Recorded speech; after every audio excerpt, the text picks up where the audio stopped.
In accordance with Rule 39 of the Council's Provisional Rules of Procedure, I invite the following briefers to participate in the meeting.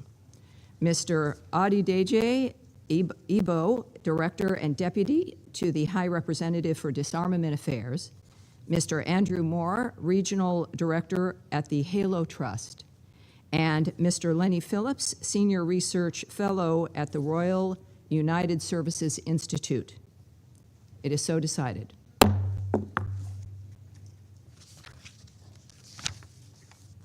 The Security Council will now begin its consideration of item 2 on the agenda. I wish to draw the attention of the council members to document S 2026-101, a letter dated 26th of February 2026 from the Secretary General addressed to the President of the Security Council. I now give the floor to Mr. Adedeji Ibo. Thank you. Madam President, distinguished members of the Security Council, I thank Council members for the opportunity to brief you once again on the implementation of Security Council Resolution 2118 of 2013 on the elimination of the chemical weapons program of the Syrian Arab Republic on behalf of the High Representative for Disarmament Affairs. Since the last consideration of this matter by the Council, and consistent with established practice, the Office for Disarmament Affairs has been in regular contact with counterparts in the OPCW Technical Secretariat on activities related to Resolution 2118. In addition, I held a meeting last week with His Excellency Ambassador Ibrahim Olabi, Permanent Representative of the Syrian Arab Republic to the United Nations. Madam President, since the Council's last meeting on this matter, the OPCW and the Syrian Arab Republic have continued to engage on how to eliminate any remnants of the chemical weapons program developed by the previous government. As previously reported, since 2014, the OPCW Technical Secretariat has not been able to confirm that the declaration submitted by the previous government was accurate and complete because of the insufficient and inaccurate information it contained. The OPCW Technical Secretariat reported, and I quote, serious concern, unquote, over the declaration's issues as it involved large quantities of potentially undeclared or unverified chemical warfare agents and chemical munitions. In this month's report, the OPCW Technical Secretariat reiterates that in addition to the 26 declared chemical weapons-related sites, information made available to the OPCW suggests that there are more than 100 other sites that may have been involved in the previous government's chemical weapons-related activities. As part of its work on this matter, the OPCW Technical Secretariat plans to visit all these locations, taking into account security and other relevant considerations.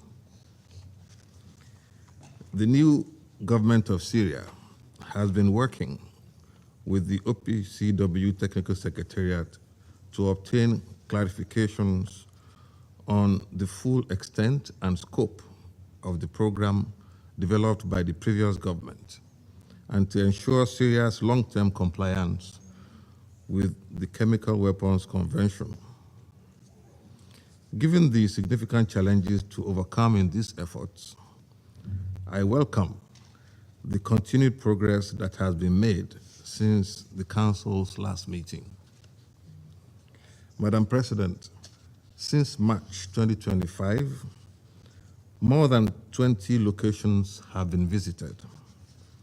The OPCW has also conducted interviews with former chemical weapons experts, collected 19 samples, and over 6,000 documents from the visited locations. The Syrian government handed over 34 sealed cardboard boxes containing documents to the OPCW Technical Secretariat, which have been documented and scanned and will be processed for translation and analysis. During the reporting period, the OPCW Technical Secretariat has also continued consultations with the Syrian authorities on the implementation of expedited on-site destruction in exceptional cases, as provided for in Decision EC 110/DEC.1. Madam President, based on the information gathered through the OPCW's deployment in 2025, at least 2 locations visited by the OPCW could be declarable under the CWC. The OPCW is planning further activities to determine the full scope of chemical weapons-related activities conducted at these 2 facilities and their subsequent declarability. Unfortunately, I understand from counterparts at the OPCW Technical Secretariat that further visits are currently on hold, given the conflict in the region.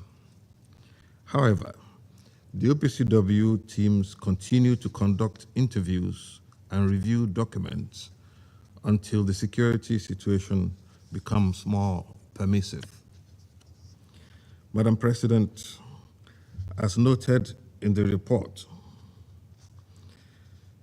from 27 to 29 January 2026, the OPCW Technical Secretariat and the Syrian National Authority visited a location in the Aleppo area to assess potentially undeclared elements of the chemical weapons program developed by the previous government, including, and I quote, storage containers for chemical precursors and 75 undeclared cylinders, unquote.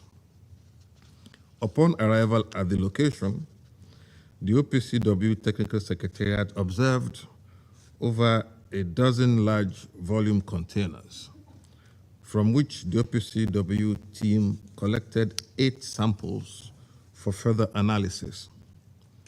The cylinders were no longer present at the site, but on 28 January, the Syrian National Authority identified that they had been removed and reportedly destroyed at a local scrapyard. On 29 January, the OPCW team visited the scrapyard and observed pieces that may have been part of the gas cylinders. Madam President, the significant challenges ahead have been repeatedly emphasized in this Council, and the details shared about this visit further underline some of these challenges. I welcome the continued cooperation by the Syrian National Authority with the OPCW Technical Secretariat, which is essential to these efforts. However, significant and consistent support from the international community is also needed to complete the extraordinary efforts to rid Syria of all chemical weapons. I also take this opportunity to reiterate United Nations support for the integrity, professionalism, impartiality, objectivity, and independence of the work of the OPCW. Madam President, distinguished members of the Security Council, as I have previously emphasized, this is a critical opportunity for the disarmament and non-proliferation regime. I once again urge the members of this council to unite and show leadership in providing the support that this unprecedented effort will require. The United Nations stands ready to support and will continue to do our part to uphold the norm against the use of chemical weapons anywhere and at any time. I thank you very much for your attention. I thank Mr. Ebo for his briefing. I now give the floor to Mr. Andrew Moore. Madam President, Excellencies, thank you for the opportunity to address the Council on this vital issue. I specifically want to thank the United States government for the invitation to speak today and for the generous support of the American people for conventional weapons disposal programs worldwide. I'm here today on behalf of the HALO Trust to outline how conventional weapons assessments and disposal are necessary to support safe access to sites potentially containing chemical weapons in Syria.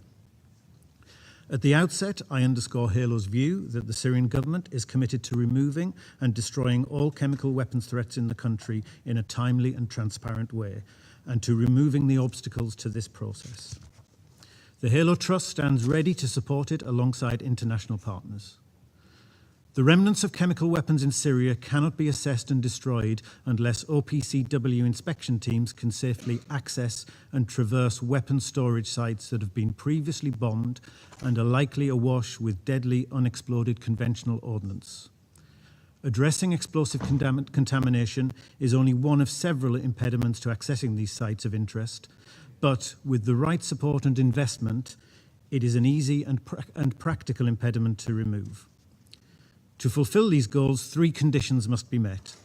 1, an organisation with the requisite expertise needs to be funded to begin immediately assessing explosive contamination at the sites in question and, once positively identified, start removing any explosives which block access to the sites.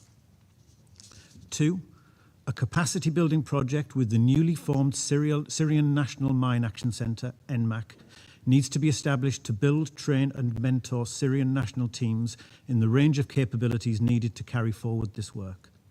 3, NMAC needs to be supported for the establishment of such a capacity and for its running costs until such a time as the Syrian government can support NMAC itself. The HALO Trust is an international NGO founded in 1988 and registered in the UK and the US. We are best known for the clearance of landmines, but other core elements of our work are dealing with all types of conventional explosives, including airdropped weapons and guided weapons and improvised explosive devices. We have particularly strong experience of the clear-up of unplanned explosions at weapons storage sites. Our operational model is to train and develop the staff of our host nations to the very highest levels, keeping the expatriate footprint to an absolute minimum. We also work closely with national authorities and national partners to enhance long-term resilient capabilities. This model has been adapted to deliver results across regions and countries from Angola to Laos to Ukraine and many others, including 7 Middle Eastern states. HALO has been operating in Syria since 2016, and since January 2025 we have grown from 40 to 250 staff, 240 of whom are Syrian. We are now working in 7 governorates where we are conducting surveys of suspected minefields, landmine clearance, explosive ordnance disposal, and explosive ordnance risk education. We have built strong relations with local populations, the NMAC, the Ministry of Foreign Affairs, governorates and municipalities across Syria, UN institutions, and civil society. HALO has not yet conducted a comprehensive assessment of locations of potential interest to the OPCW, but we understand conventional weapon threats at sites inhibit safe access. These threats could include perimeter and internal minefields, abandoned weapons, and booby traps or improvised explosive devices. Some sites have been subject to airstrikes, leaving the site strewn with volatile unexploded bombs, shells, and other ordnance. Working alongside the Syrian NMAC, a conventional weapons team needs to make initial assessments of each site.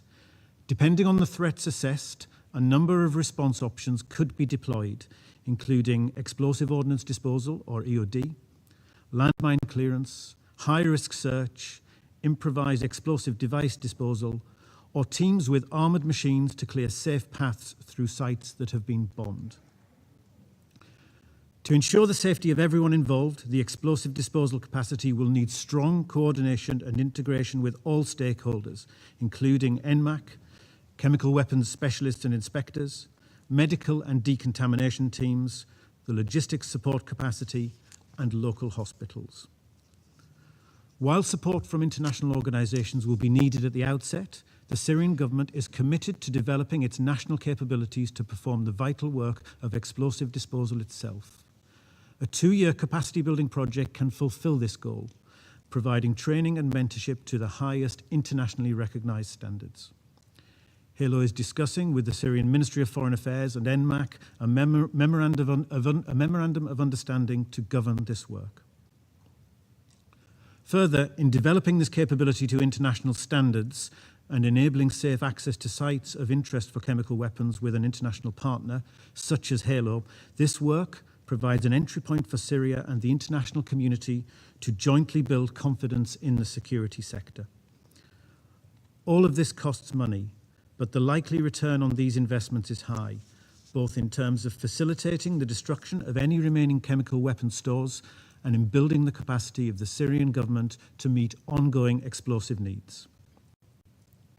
In summary, though there are many challenges to accessing chemical weapons in Syria, the blockage created by conventional weapons is one that can be addressed. HALO and similar organisations have been conducting this work for decades. We know how to achieve results safely to the highest international standards, deploying locally trained staff. If resources match ambition, it can be done. Most immediately, we need to get on with assessing every site to develop a clear sense of the time frame and costs required for conventional weapons disposal at the sites. Madam President, Excellencies, we stand at a critical juncture where real progress can be made in Syria with Syrians for Syrians. HALO stands ready with our national and international partners to undertake this work with the urgency required. Thank you.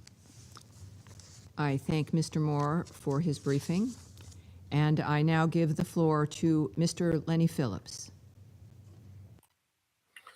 Good morning. I'm Lenny Phillips, a Senior Research Fellow in the Royal United Services Institute, RUSI. But as a small bit of relevant historical background, I joined the OPCW as an inspector in 2008, and in 2013 was part of the mission that verified the destruction of Syria's declared chemical weapons production capability. This involved visiting a variety of sites throughout the country that were controlled by Assad's forces. It's also worth noting that equipment and chemicals were removed from sites prior to them being taken by what was then the opposition forces, and they were secured in sites in Assad-held areas visited by OPCW teams. And in this context, Assad's CW team always maintained that they never lost control of their chemical weapons and associated infrastructure. Between 2015 and 2017, I was the team leader for the OPCW fact-finding mission, the FFM. From those investigations, it was clear that Assad's team had not declared all of their chemical weapons program. So where are we now? There's a new government in Syria that has no institutional knowledge of the Assad-era chemical weapons program. Documentation of the program, whether held centrally or locally, is likely to be limited, if available at all, and would not have been updated if CW material had been moved at short notice in the last weeks of Assad's hold on the country. Personnel, especially senior personnel involved with the CW program, may be able to offer insights. However, given their track record of obfuscation for over 10 years and a vested interest in extending verification activities, any input should be treated with a great deal of skepticism.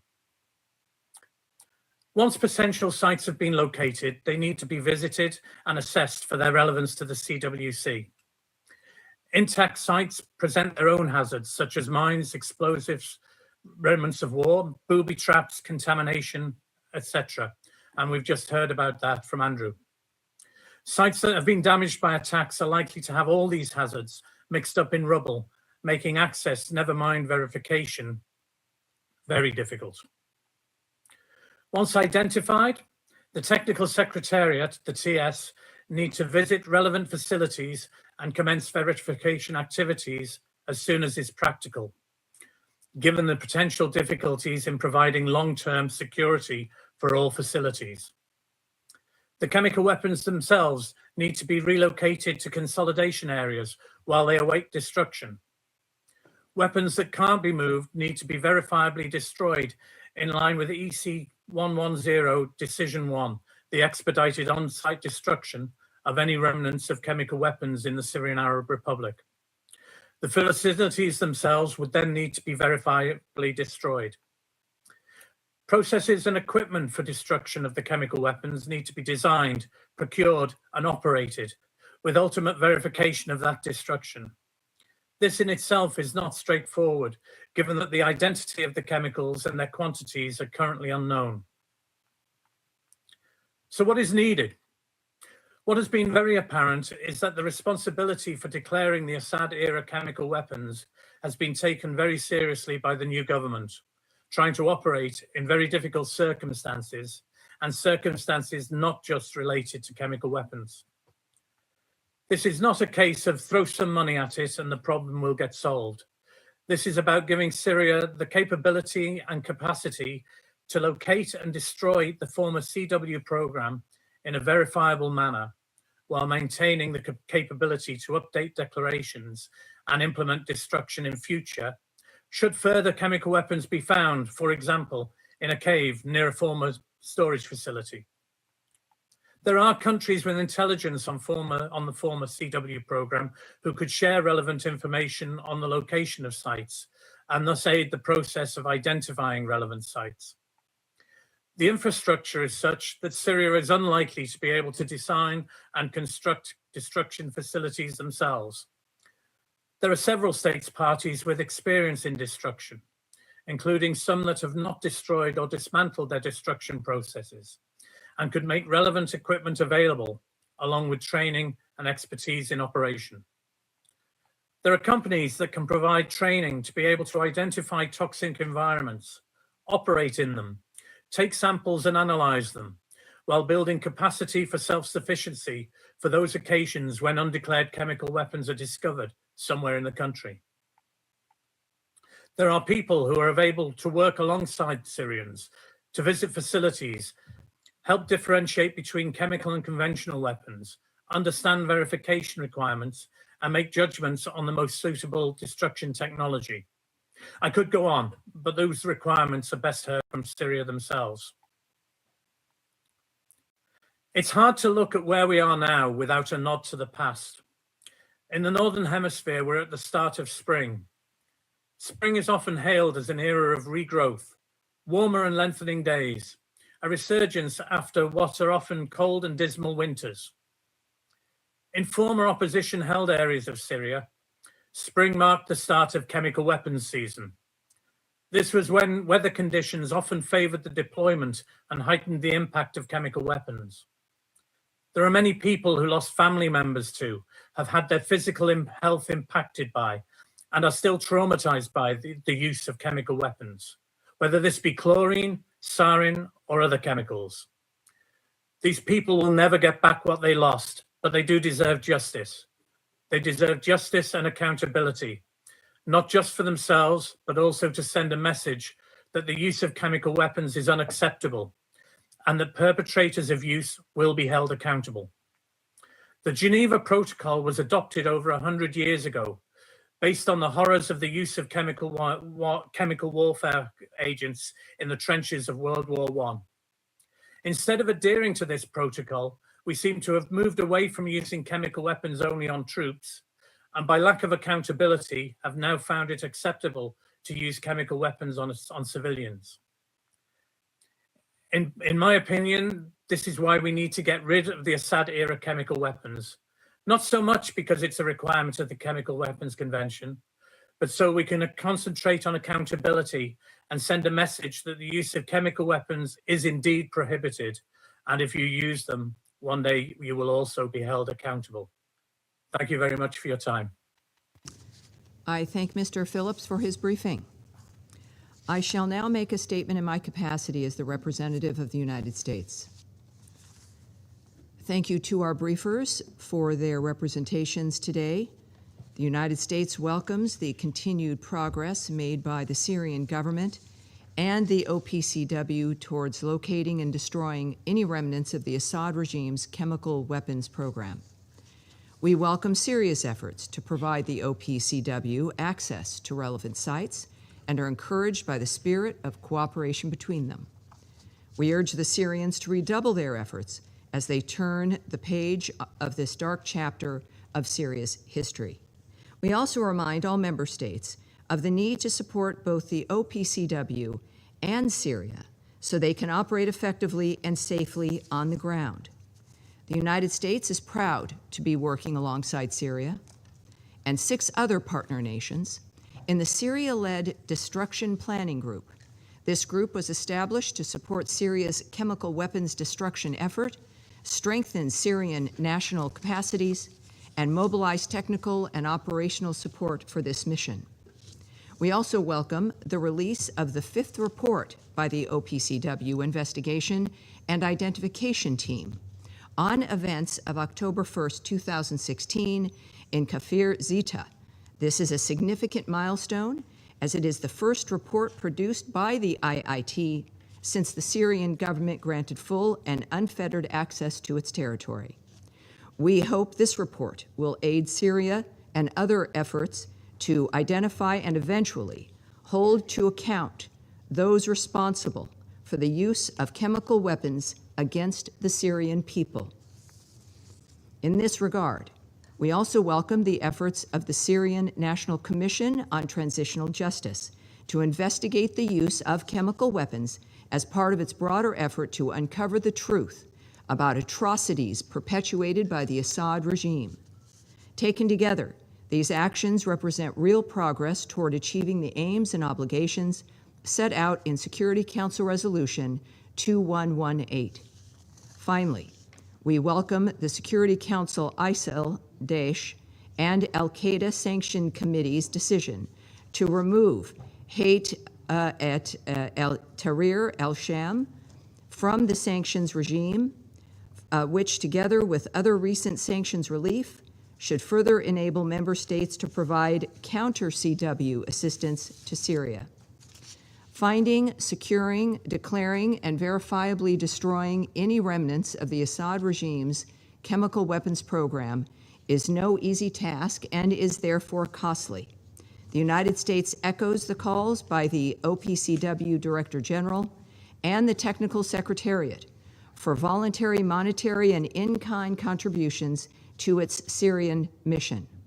We thank the Council members who have contributed to the OPCW's work and call on all Council members to continue to prioritize this critical matter until the work is done. I resume my function now as President of the Council. I give the floor to the representative of the Russian Federation. Madam President, we thank the Deputy to the High Representative for Disarmament Affairs, Adedeji Ebo. Thank you for your briefing. At the same time, we wish to express our dismay given that the US presidency invited to today's meeting 2 civil society representatives. In line with established practice, the only briefer at the Syrian chemical weapons dossier meetings has for a long time been the High Representative for Disarmament Affairs or her deputy, who briefs Council members about the content of the OPCW Technical Secretariat's reports. Other briefings, we believe such briefings to be an unreasonable waste of time and resources of the Security Council. Madam President, we read very carefully the latest report drafted by the OPCW Director General, Fernando Arias. We take a positive view of the approach demonstrated by the Syrian Transitional Government, a constructive approach together with the OPCW on the Syrian chemicals dossier. The Russian Federation has consistently spoken out in favor of swiftly resolving outstanding issues linked to Syria's initial declaration under the Chemical Weapons Convention, the CWC. This would facilitate the closure of the Syrian chemicals dossier. Unfortunately, we are compelled to note that the activities of the OPCW Technical Secretariat on Syria remain directed towards one objective: searching for, supposedly concealed by the former government, of elements of the Syrian Arab Republic's military chemicals program, the objective being to level accusations of committing chemical crimes by the former government. The entire arsenal at the Technical Secretariat's disposal is being used to this end at the West's behest, including the illegitimate and biased body that is the Identification and Investigation Team, the IIT. The latest report by the team, dedicated to events that transpired 10 years ago, is further evidence of this.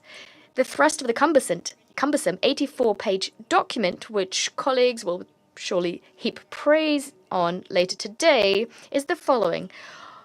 On the 1st of October 2016, in Kafr Zita, in Hama Governorate, the Syrian Air Force supposedly deployed a chemical weapon, chlorine.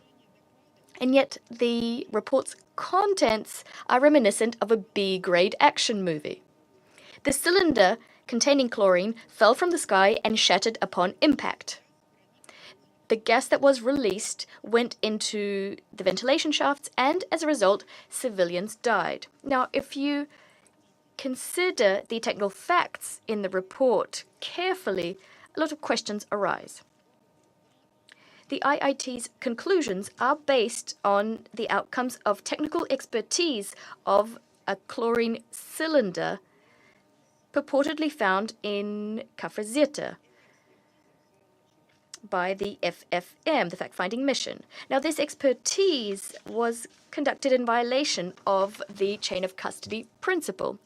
Moreover, the FFM's work was conducted with the participation of unidentified third parties who were participating as experts. Now, there are serious doubts about the professionalism and competency of these third parties. What's also outrageous is that neither the FFM nor the IIT members went to Kafr Zita due to security considerations, despite the fact that the new Syrian authorities gave them unfettered access to all sites and territories of interest to them.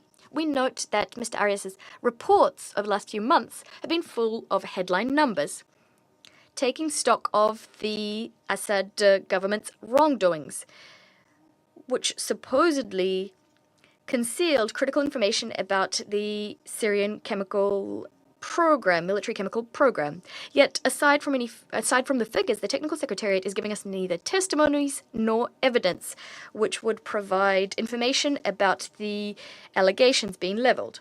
The fact is, these are uncorroborated words which we're supposed to take at face value. Such an ultimatums-based approach, take it or leave it, is unacceptable. Clearly, the Technical Secretariat's work in the Syrian Arab Republic is subordinate to just one goal, and that this is very disappointing that the 19 outstanding issues contained within the initial declaration under the CWC, nothing is being done to resolve them.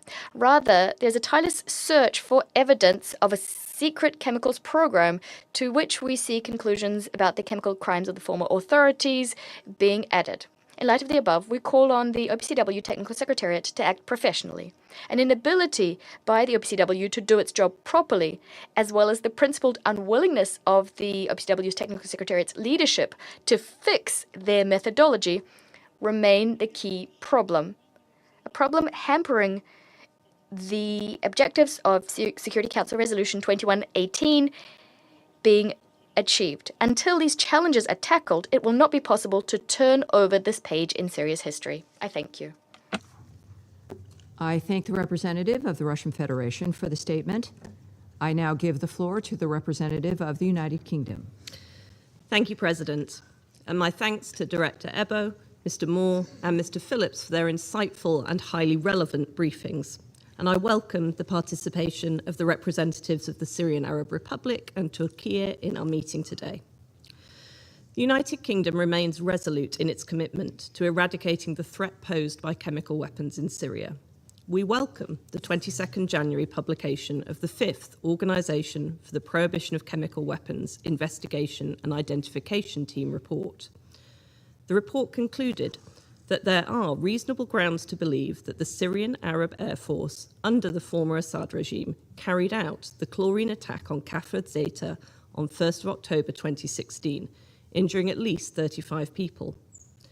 Its findings add to an already extensive body of evidence confirming a systematic pattern of chemical weapons use by the former Assad regime. Publication of this report is a significant milestone. It is the first attribution report to have received direct support from a Syrian government. It demonstrates Syria's commitment to accountability and represents a crucial step towards truth and justice. The United Kingdom thanks the OPCW Technical Secretariat staff for their unwavering dedication and professionalism in the pursuit of attribution. And we look forward to the conclusion of other ongoing and future investigations into chemical weapons attacks in Syria. President, the progress made by the Syrian government and the OPCW provides a genuine opportunity to eradicate the threat of Assad-era chemical weapons once and for all. However, progress is neither inevitable nor assured. As we stated in this Council in January, and as the OPCW Director General has reaffirmed at the Executive Council meeting in The Hague today, significant and sustainable additional financial and in-kind support from the international community remains essential to ensure the safe, verifiable, and rapid elimination of Assad's chemical weapons program. The United Kingdom has contributed over $3.8 million to the OPCW's Syria missions since the fall of Assad. We encourage other states parties who have not previously supported Syria-related destruction activities financially to contribute at the earliest opportunity. For our part, we will continue to provide technical expertise to both Syria and the OPCW.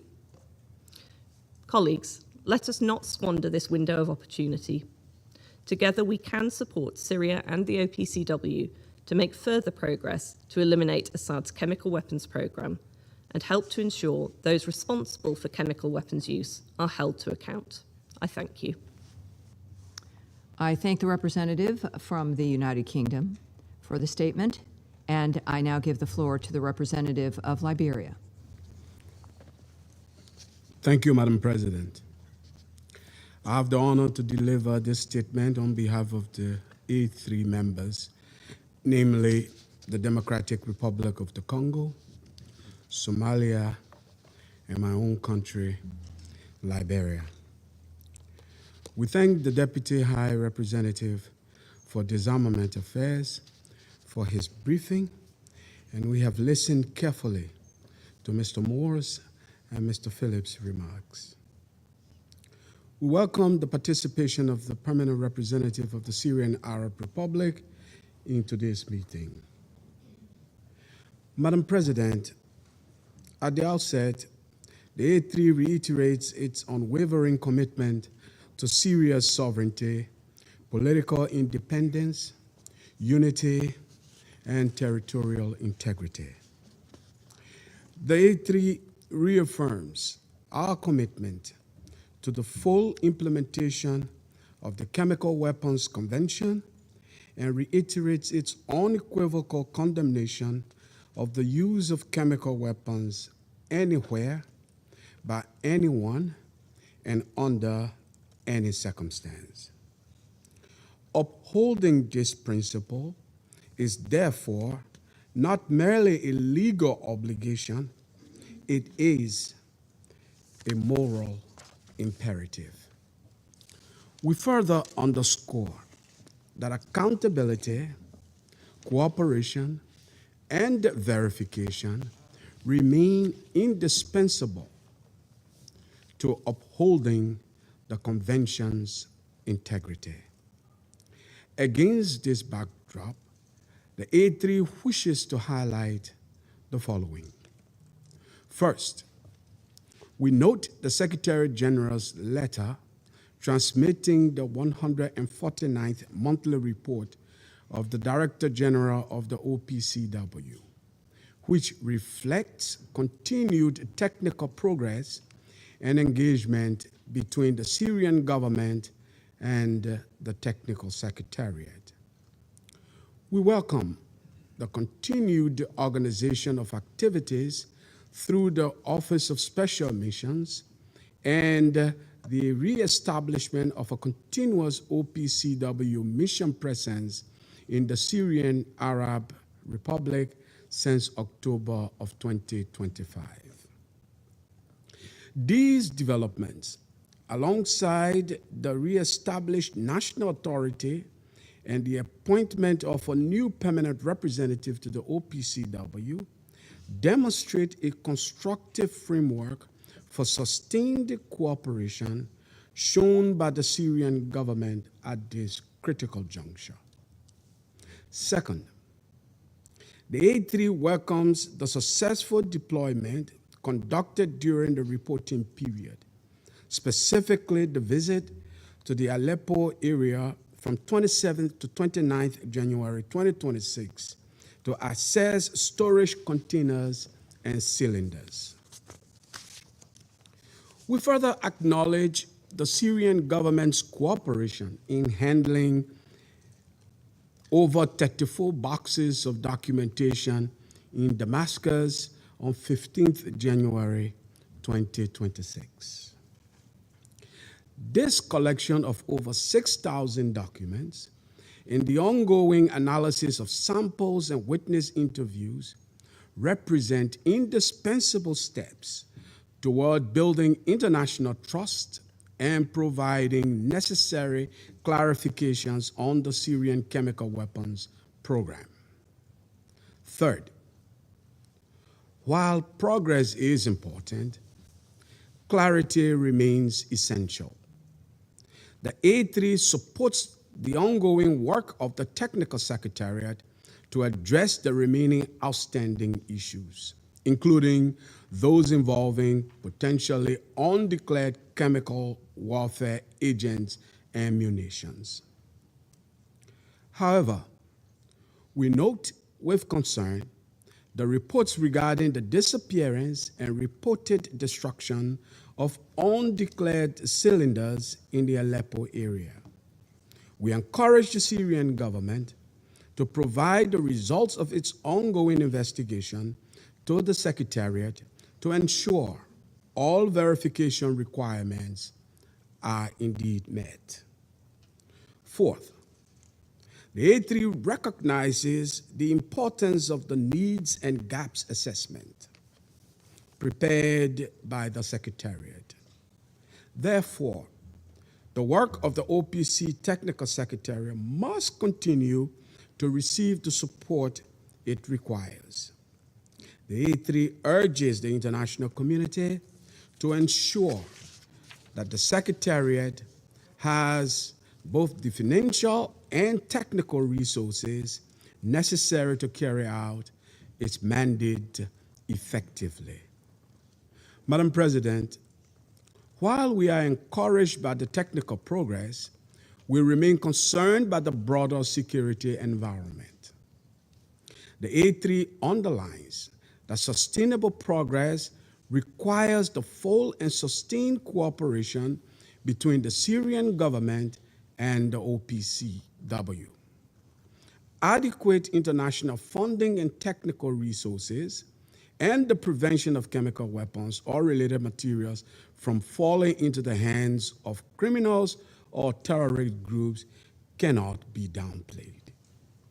To conclude, Madam President, history reminds us that difficult disarmament challenges are rarely resolved in a single moment. They are resolved through persistence, cooperation, and a steady commitment to transparency. When those elements come together, even the most complex files can be resolved. Therefore, The A3 encourages continued dialogue and pragmatic engagement between the Syrian Arab Republic and the OPCW to resolve all outstanding issues and permanently close this long-standing file. I thank you. I thank the representative of Liberia for the statement, and I now give the floor to the representative of Greece. Thank you, Madam President.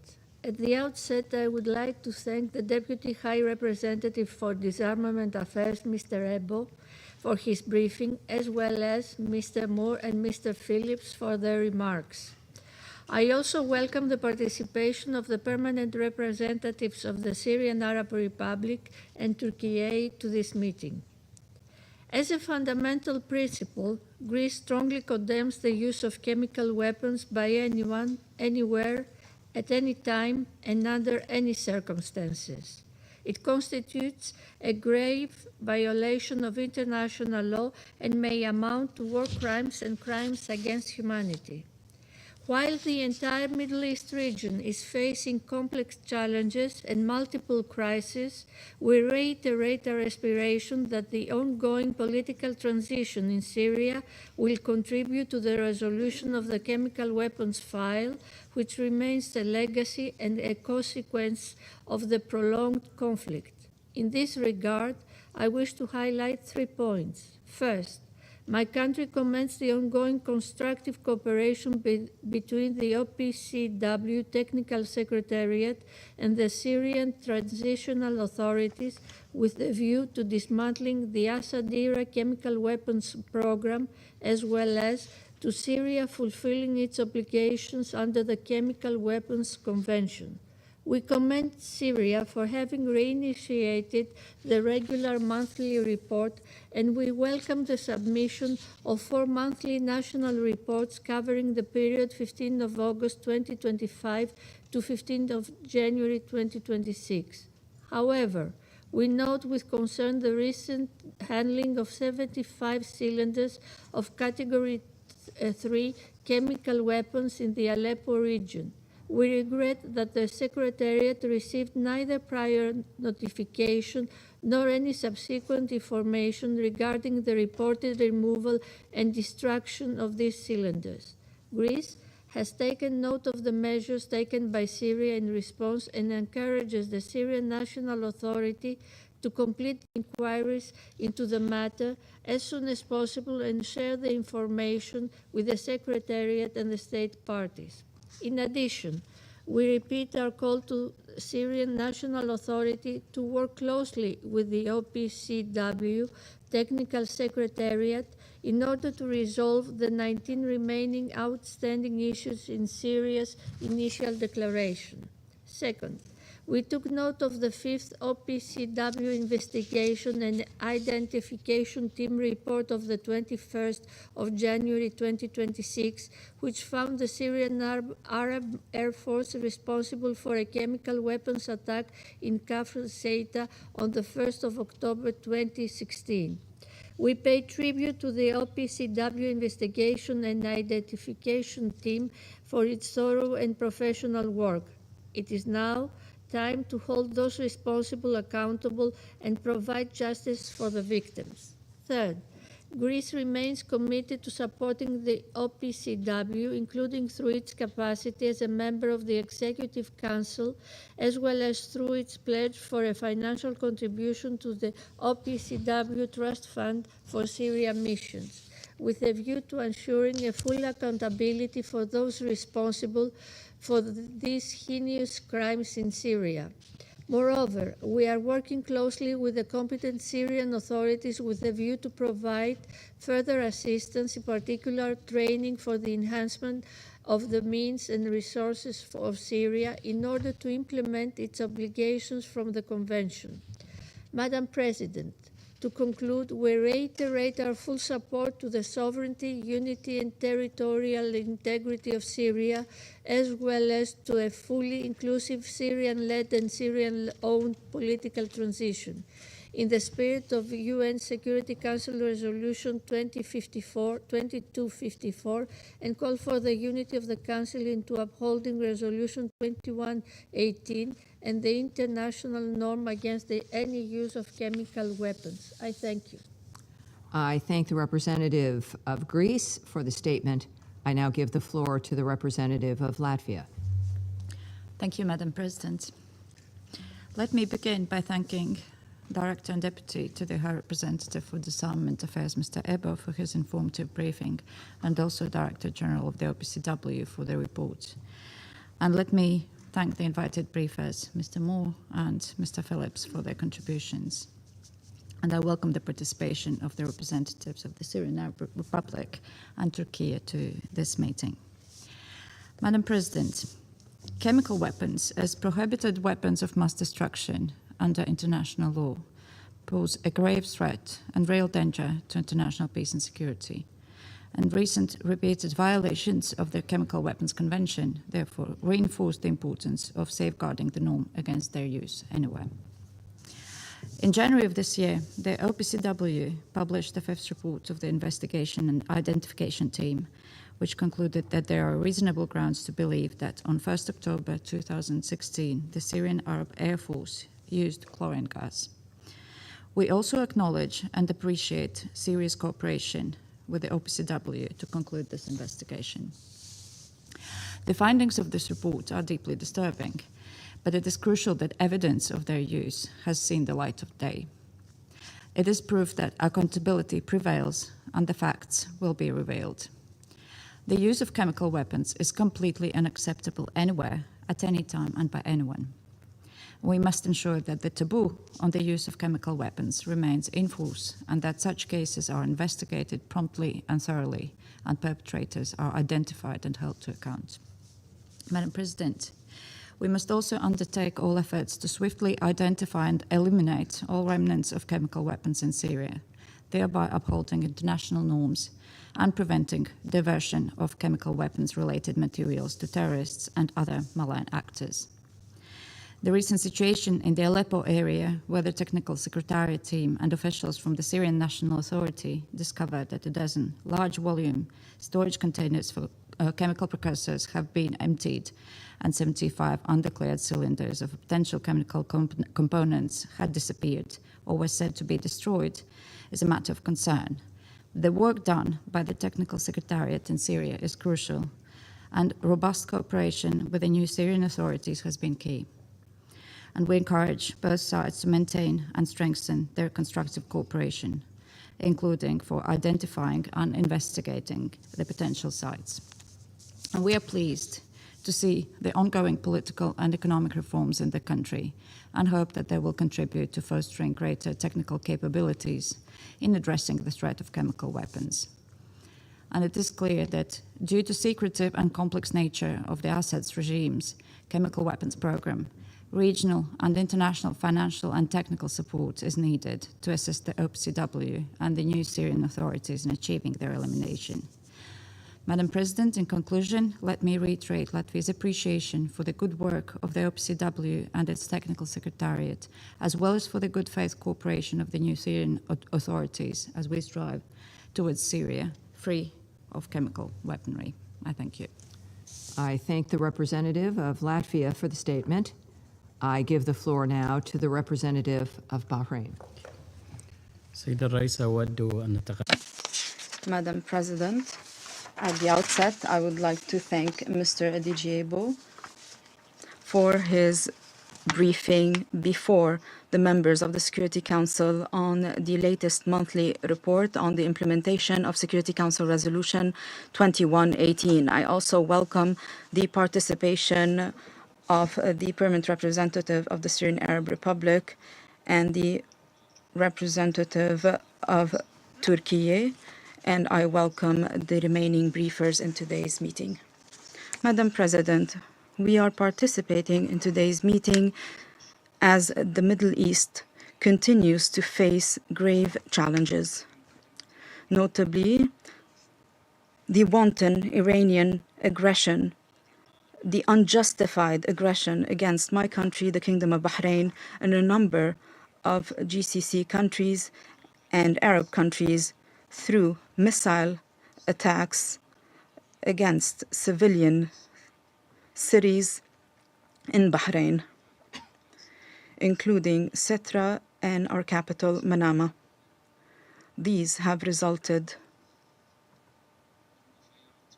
in a number of deaths and grave injuries among civilians. It also damaged civilian and private facilities. It terrified civilians during the blessed month of Ramadan. These are wanton, unjustified attacks. These are crimes that run counter to the principles of international law and our religious beliefs. They run counter to all our humanitarian values. In this regard, these dangerous Iranian attacks reflect the number of challenges confronting regional security and stability. We need to recommit to the principles of good neighborliness, to respect the sovereignty of countries and not to interfere in their internal affairs. We also need to strengthen international efforts to prevent the spread of weapons of mass destruction and to address their dangers in order to reduce regional tensions and maintain international peace and security. The Kingdom of Bahrain renews its emphasis on the importance of ridding the Middle East of all weapons of mass destruction without any exception. This is a strategic choice to strengthen our collective security and to strengthen stability and to build a future based on cooperation, development, and peace. The Kingdom of Bahrain reaffirms its full support to the Chemical Weapons Convention as a main pillar for disarmament and non-proliferation. We remain committed to international law and to strengthening international security and peace. We fully condemn the use of chemical weapons under any circumstance. It is important to hold those responsible accountable in order to protect civilians and to maintain international security and stability. In this regard, allow me to address the following points. First, the Kingdom of Bahrain values the content of the report of the Director General of the OPCW. This report contained important information and clarifications on the latest developments regarding the chemical weapons file in the Syrian Arab Republic. We also value the efforts made by the OPCW to implement its mandate, including its cooperation and coordination with the Syrian government in the current period. We call on the international community to provide the necessary support to the OPCW to strengthen compliance with international obligations and provide the necessary conditions to close this file permanently. Second, the report referred to ongoing field activities carried out by the OPCW and referred to strengthening coordination with the Syrian government, including visits to over 20 locations, the gathering of a number of samples, as well as carrying out technical interviews. This shows positive signs that there is willingness to cooperate in the current period. We believe that this cooperation is an important opportunity that should be supported and built upon to allow the OPCW to carry out its functions without any obstacles. We also welcome the steps taken by the Syrian government to facilitate communication with the OPCW teams and to provide information and documents, including the handover of a number of boxes that include relevant documents. And we encourage to continue this approach to uncover the truth and address the remaining issues in a technical, professional, and objective manner. Third, we took note of what was mentioned in the report on the disappearance of a number of cylinders that are linked to chemical activities. We welcome the investigations carried out by the Syrian government in this regard in order to achieve transparency and cooperation with the OPCW. In conclusion, Madam President, the Kingdom of Bahrain reaffirms the need to fully implement Security Council Resolution 2118 in order to fully eliminate the remainder of the chemical weapons in Syria, and we call for collective action to rid the Middle East of weapons of mass destruction, and we call for the international community to continue to support the Syrian Arab Republic during this period. I thank you. I thank the representative of Bahrain for the statement. I give the floor now to the representative of Colombia.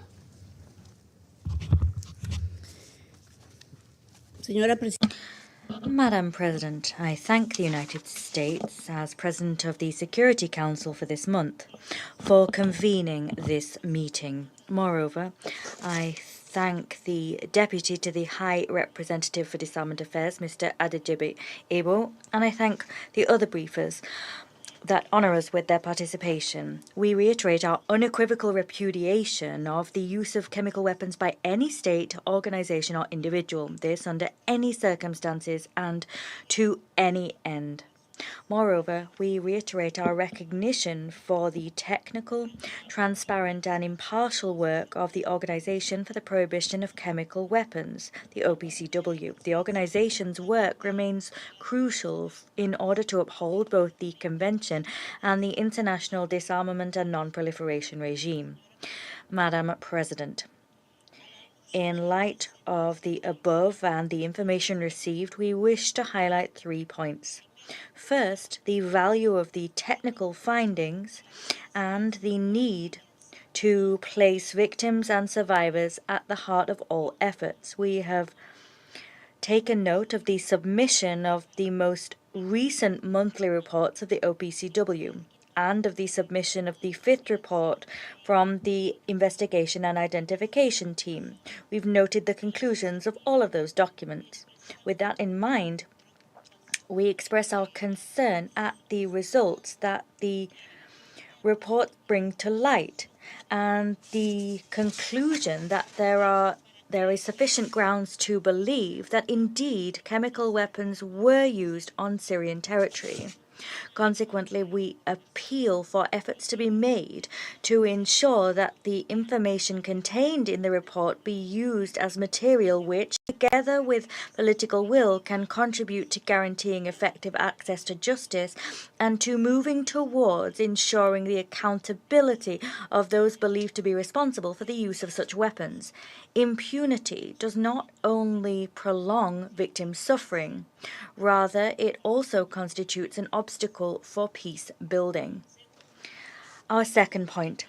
We wish to underscore the sustained cooperation between the transitional government and the need to ensure verifiable compliance with the Convention on Chemical Weapons.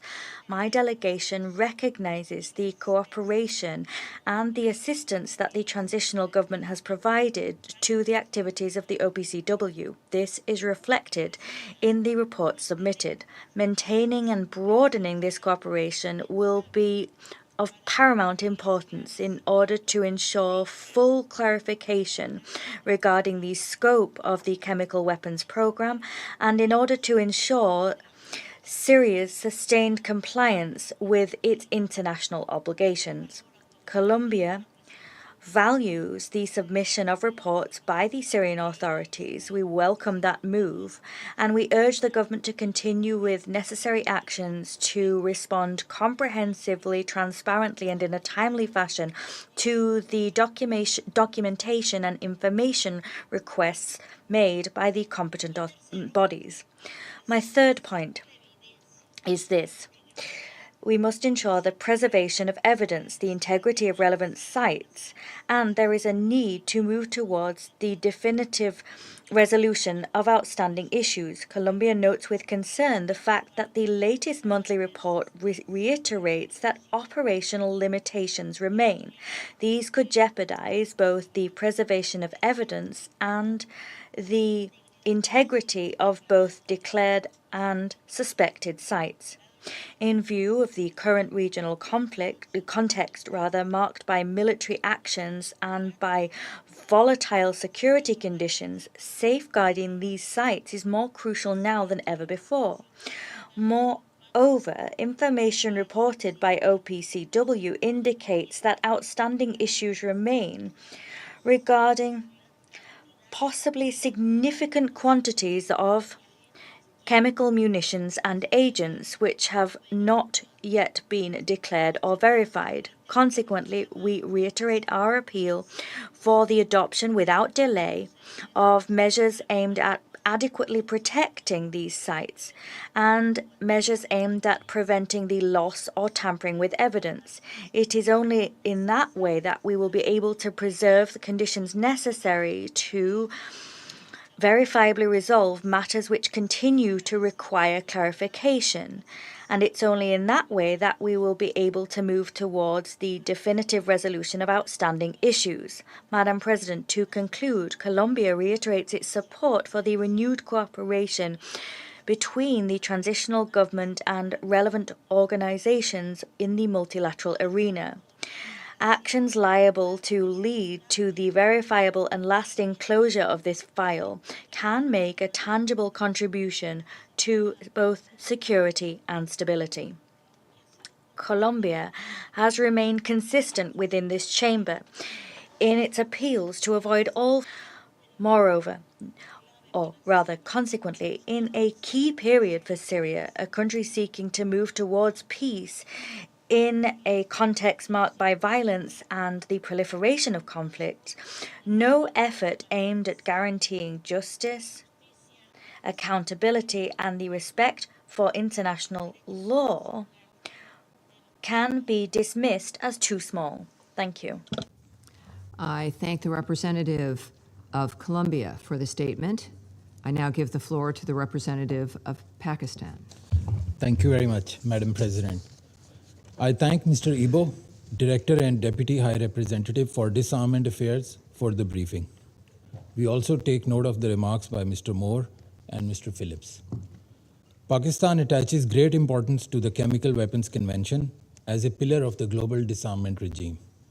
We support calls for the Convention's universal adherence and its full, effective, and non-discriminatory implementation.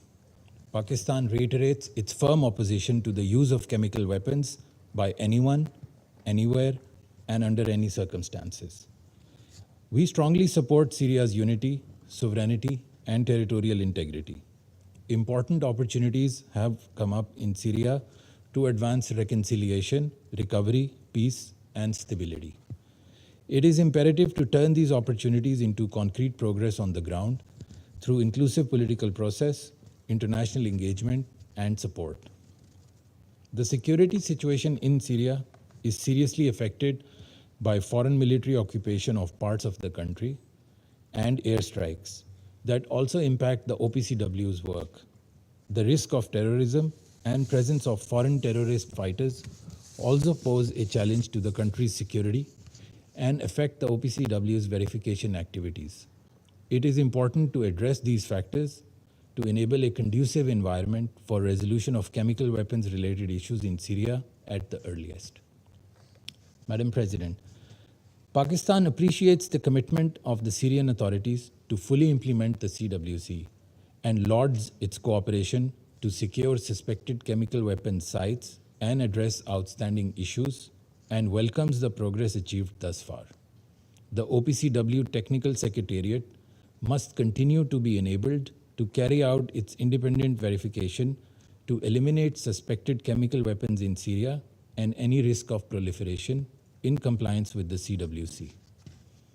Enhancing the capacity of Syrian authorities would contribute to the work of the OPCW including in declaration, investigation, analysis, and verification on expedited basis. We hope that the continued engagement between the Technical Secretariat and Syrian authorities will further build on the positive momentum to resolve all outstanding issues at the earliest. I thank you very much. I thank the representative of Pakistan for the statement, and I now give the floor to the representative of Panama. Gracias, señor. Thank you, Madam President. I thank the Deputy to the High Representative for Disarmament Affairs, Adejide Ebo. I thank Andrew Moore, Regional Director at the Halo Trust, and Lenny Phillips, Senior Research Fellow at the Royal United Services Institute. I thank them all for their briefings. Moreover, I wish to warmly welcome to the Chamber the representatives of the Syrian Arab Republic and of Turkey. They honor us today with their participation. In the current context of regional instability, the chemical weapons in Syria file remains a pivotal issue for the international community. Panama welcomes the recent indications of cooperation by the Syrian authorities with the Organization for the Prohibition of Chemical Weapons, the OPCW. We commend the restoration at the end of 2025 of its continued presence on Syrian territory. We are of the view that this progress constitutes a decisive step forward towards the total elimination of chemical weapons in Syria, and we reaffirm the fact that the fundamental principle according to which the use of chemical weapons under any circumstances and by any actor is unacceptable and runs counter to international law. We view as timely the investigative efforts designed to shed light on the use of chemical agents in the context of the conflict in Syria. With this in mind, we take note of the conclusions presented in the most recent report of the Director General of the OPCW.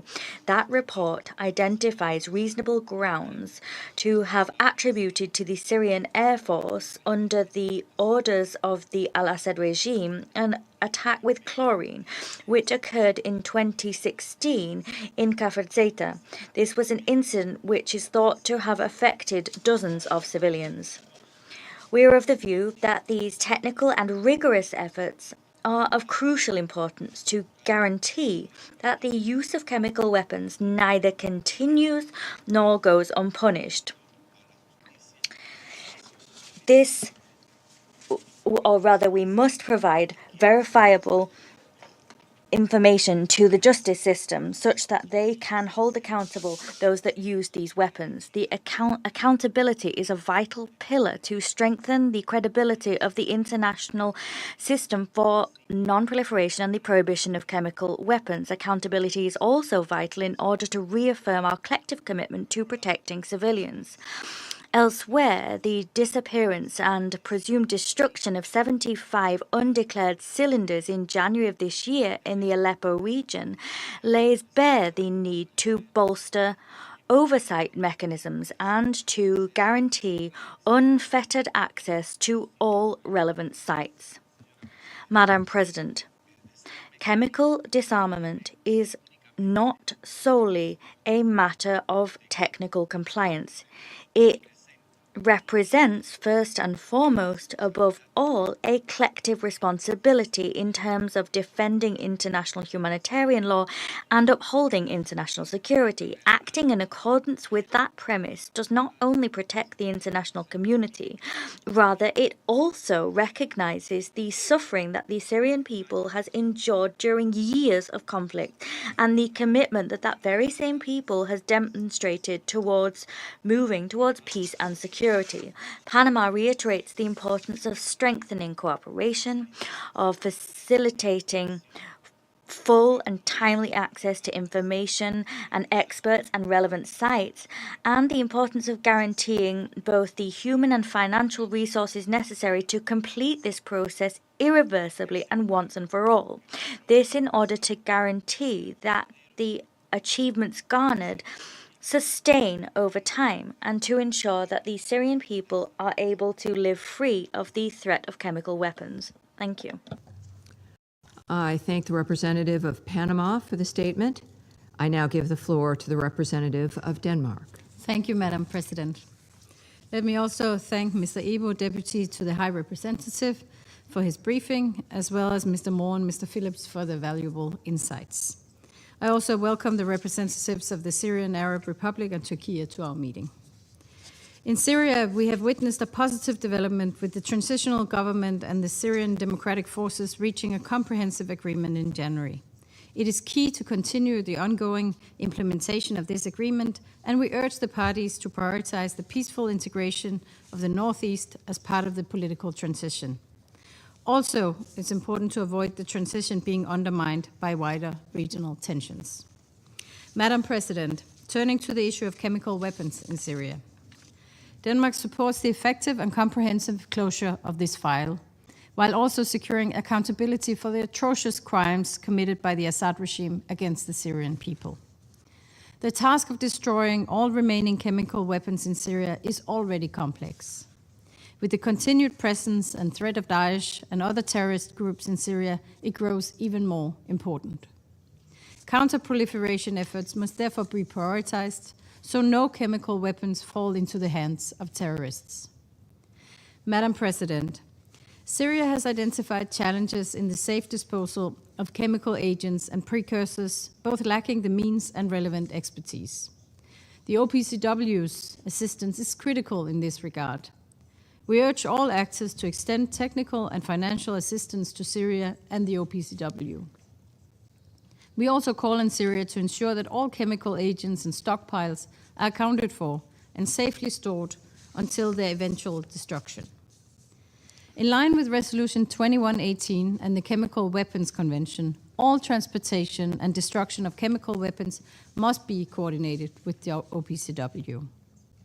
Madam President, accountability remains a cornerstone of successful political transition in Syria.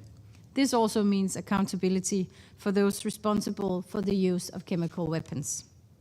All victims of the Assad regime's illegal and heinous chemical weapons attacks deserve justice. In this regard, we welcome the fifth report of the Investigation and Identification Team on the 2016 chemical attack in Kafir Sata. The people of Syria have waited too long for the victims of chemical attacks to be identified and recognized. Denmark calls on all actors to redouble their efforts to this end. Madam President, in closing, let me reiterate Denmark's strong support to the OPCW and Syria in making further progress towards concluding the chemical weapons file this year. Thank you. I thank the representative of Denmark for the statement, and I now give the floor to the representative of France. Merci, Madame. Thank you, Madam President. I would like to thank the Deputy to the High Representative for Disarmament Affairs, Mr. Adedeji Ebo, Mr. Andrew Moore from the Halo Trust, and Mr. Lenny Phillips,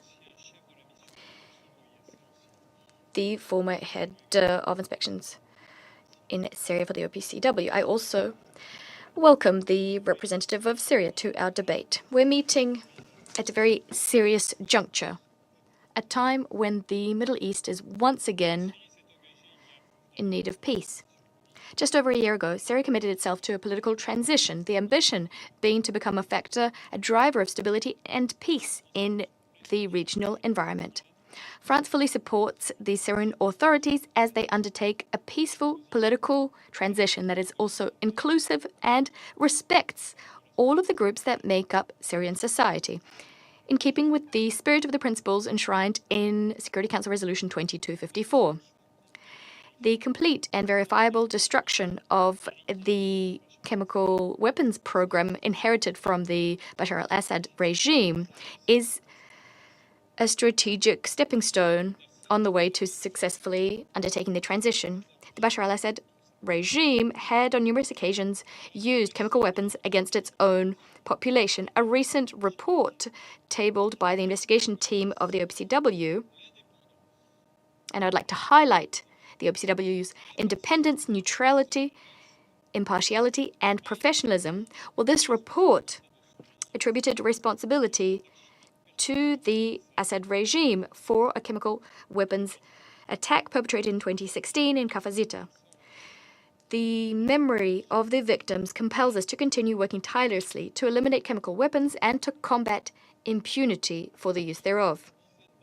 For over a decade, and despite its accession to the Chemical Weapons Convention in 2013, the Assad regime obstructed the OPCW's work.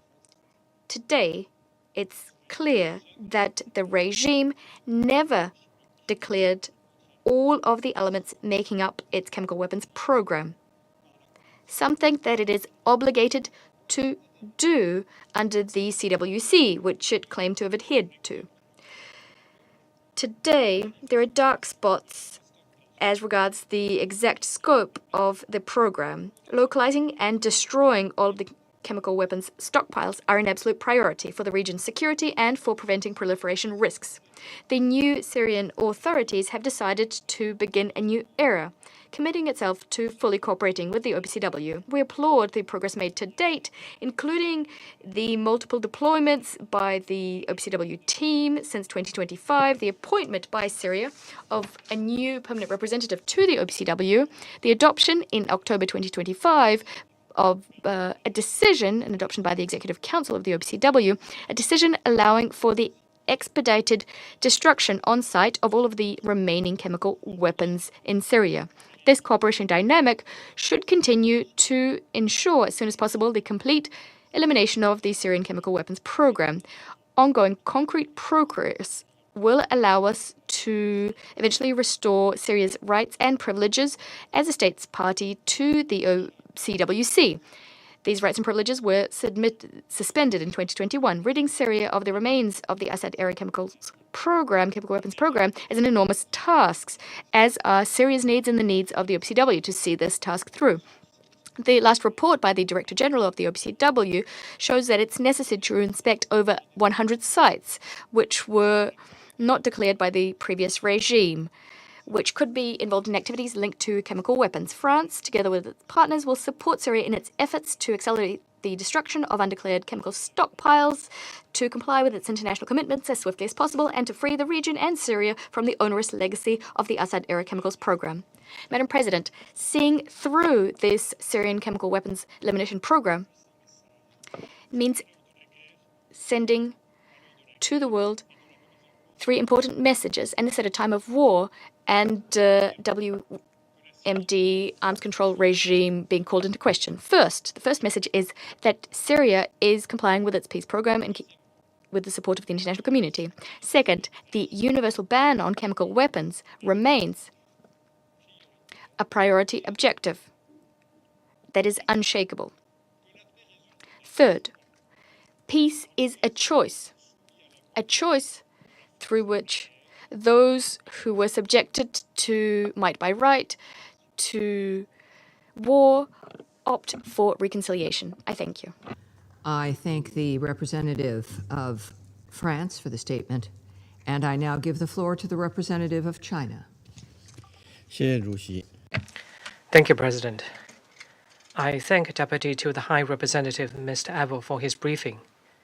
I welcome the presence of the representatives of Syria and Turkey at today's meeting.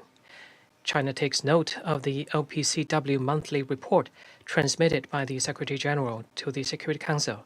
The OPCW Technical Secretariat continued its active engagement with the Syrian transitional government on outstanding issues concerning chemical weapons in the country, and conducted on-site investigations at 20 locations in Syria. China welcomes these developments and supports enhanced communication and cooperation between the two sides for an early and comprehensive closure of all outstanding issues. China notes the recent report of OPCW's investigation and identification team released by the Technical Secretariat. It must be pointed out that the IIT has been highly controversial since its inception. The accountability functions of the IIT and the Office of Special Missions exceed the mandate conferred by the CWC. The OPCW should strictly abide by the the verification provisions of the Convention and its relevant annexes, and uphold the principles of impartiality, objectivity, and professionalism when investigating and handling alleged uses of chemical weapons, in order to ensure that the conclusions can withstand the test of time and practice. The 110th session of the Executive Council of the OPCW adopted a decision mandating the expedited on-site destruction of any remnants of chemical weapons in Syria and requiring Syria to consult with the Technical Secretariat on the conditions for such destruction. Verifiability and irreversibility are the principles established by the Convention for Chemical Weapons Destruction and must be strictly adhered to. President, counterterrorism is one of the top priorities of the international community in addressing the Syria question. Last January, when the situation in northeast Syria underwent a shift, some terrorists escaped from detention facilities amidst the chaos, raising international concerns. We call on the Syrian transitional government to fulfill its international obligations and take all effective measures to resolutely combat all international terrorist organizations listed by the Council, including the ETIM. Under no circumstances should terrorists be allowed to acquire, manufacture, or use chemical weapons. Thank you, President. I thank the representative of China for the statement, and I now give the floor to the representative of the Syrian Arab Republic. Shukran. Thank you, Madam President.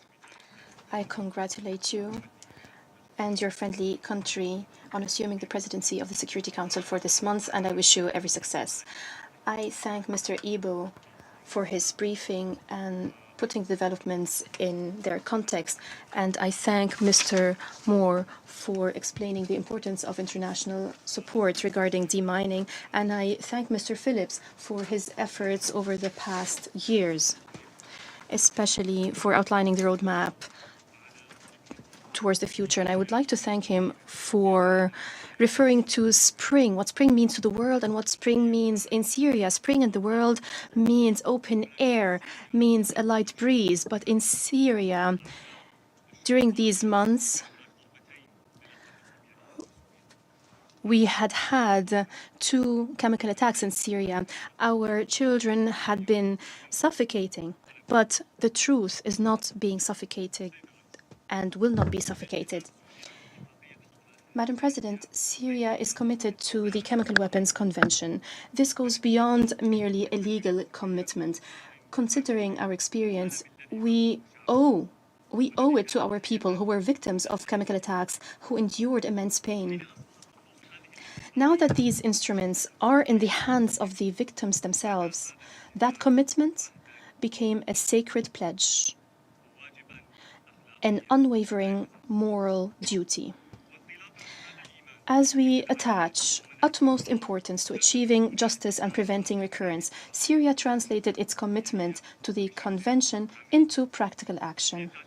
Syria views the elimination of any possible remnants of the previous chemical program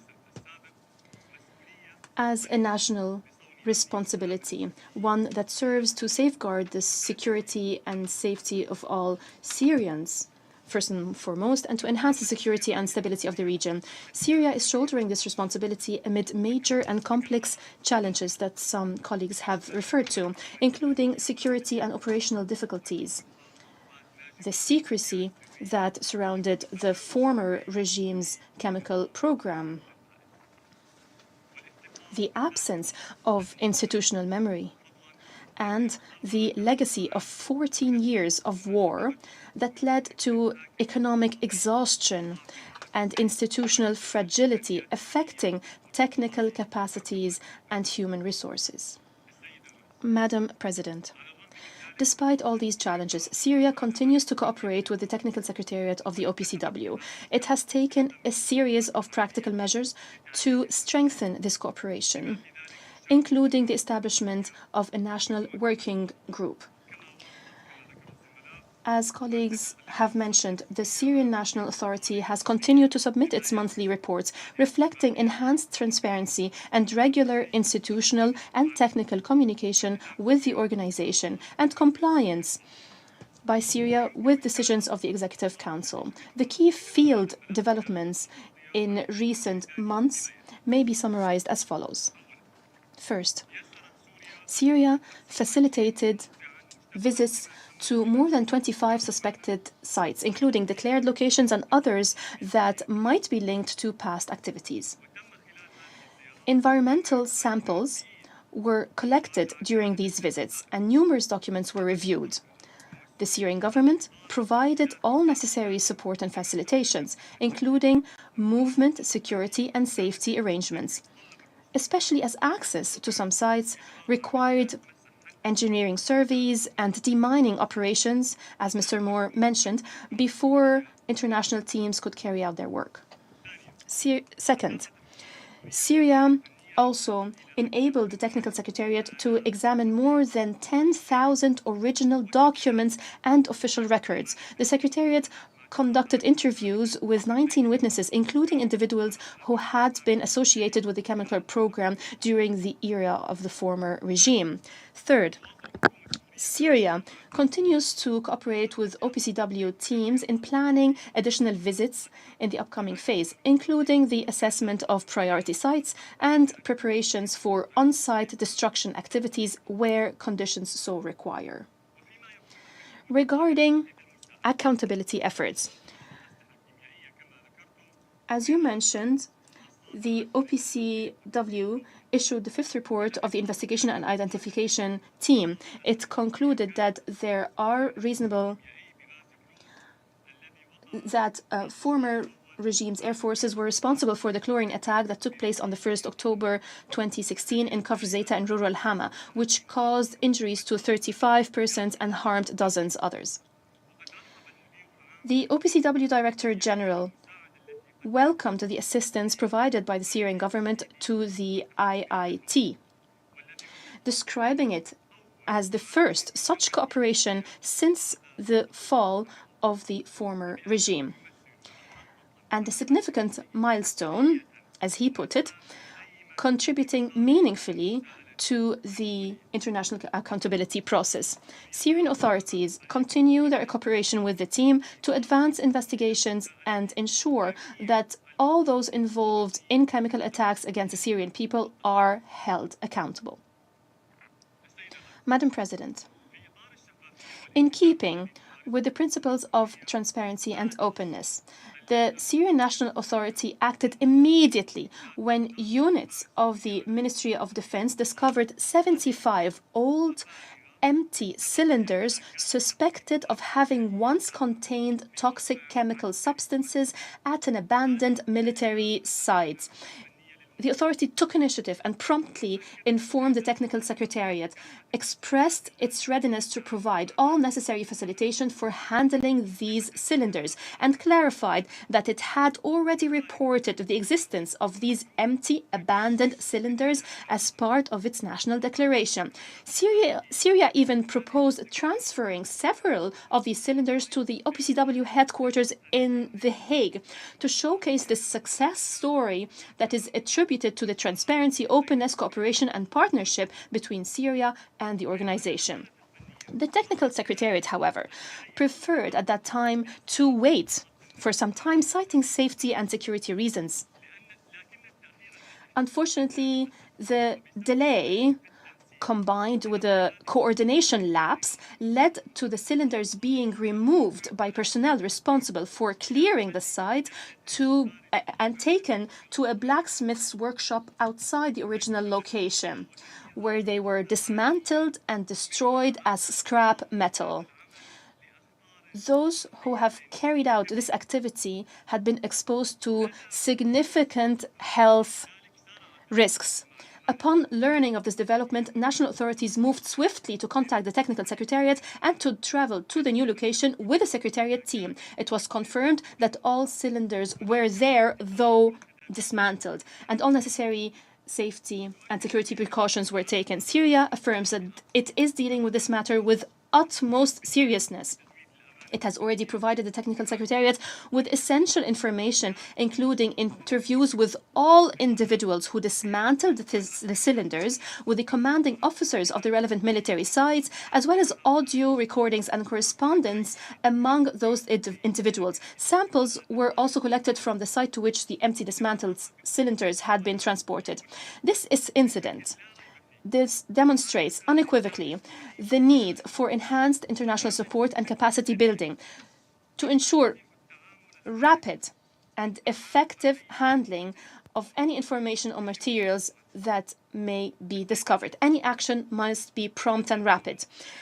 Madam President, effectively addressing existing challenges remains difficult without the support of states parties to the Convention and international parties. Support to Syria.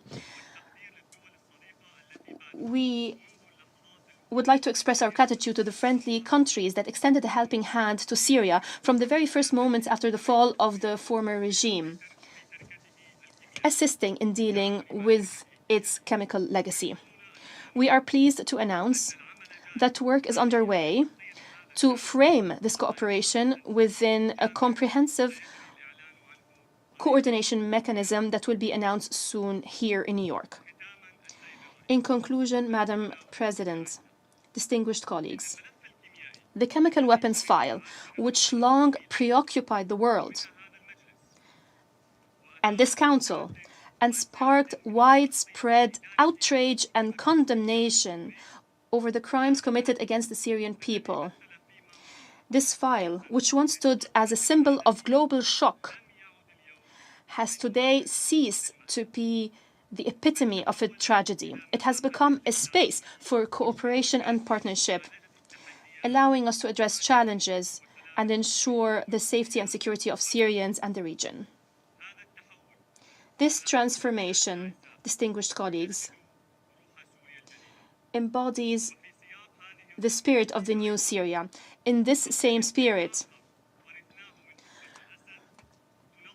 regarding another legacy that we inherited from the Assad regime, Syria is today convening a side event in Vienna to shed light on the profound transformation underway concerning the Captagon file, a file that has also long troubled the region and the world. Just as the chemical file, the message to the international community is clear. These files will be dealt in a very different way. They will be closed once and for all. The stigma will be removed from our beloved Syria, and the region and the world will be freed from these dangerous scourges. I thank you, Madam President. I thank the representative of the Syrian Arab Republic for the statement. I now give the floor to the representative of Turkey. Thank you, Madam President. I would like to thank also Mr. Deputy High Representative, Mr. Moore, and Mr. Phillips for their comprehensive briefings. Madam President, over the past decade, we have all witnessed how the instability generated by the former regime reverberated far beyond Syria's borders. The violent repression of the Syrian people and the policies pursued during the Assad era have left deep scars across the country and the region. Among the most painful legacies of that period is the chemical weapons file, which remains a dark reminder of the grave atrocities committed during the conflict. Addressing this legacy is essential not only for Syria's recovery, but also for regional and international security. In the new period following December 24, the steps taken by the Syrian government to engage on this issue are encouraging. We acknowledge the progress made on the ground thanks to Syria's determination and the professionalism of the OPCW, Technical Secretariat, and the team, including the visit of numerous sites, the conduct of interviews, and the collection of samples. With respect to incident in Aleppo concerning the handling of the cylinders that were discovered, we wish to underline the importance of effective communication between Syria and the Secretariat. We are also encouraged by the Syrian authorities' commitment to ensuring accountability for chemical weapons attacks. In this regard, we take note of fifth report of the investigation and identification team on the chemical attack in Kafr Zeta in 2016, which concludes that there are reasonable grounds to believe that a Syrian Arab Air Force helicopter from the Assad era dropped a chlorine cylinder that injured 35 people. We also note that this report marks the first instance of cooperation by the Syrian authorities with the investigation identification team since December 24. Madam President, we all recognize that the chemical weapons file is highly technical and operationally complex. After years of concealment, significant information gaps remain regarding the former chemical weapons program. These gaps inevitably complicate verification efforts and operational planning. In this context, the need to strengthen national institutional capacity in Syria to address the chemical weapons file is evident. Programs may not be immediate.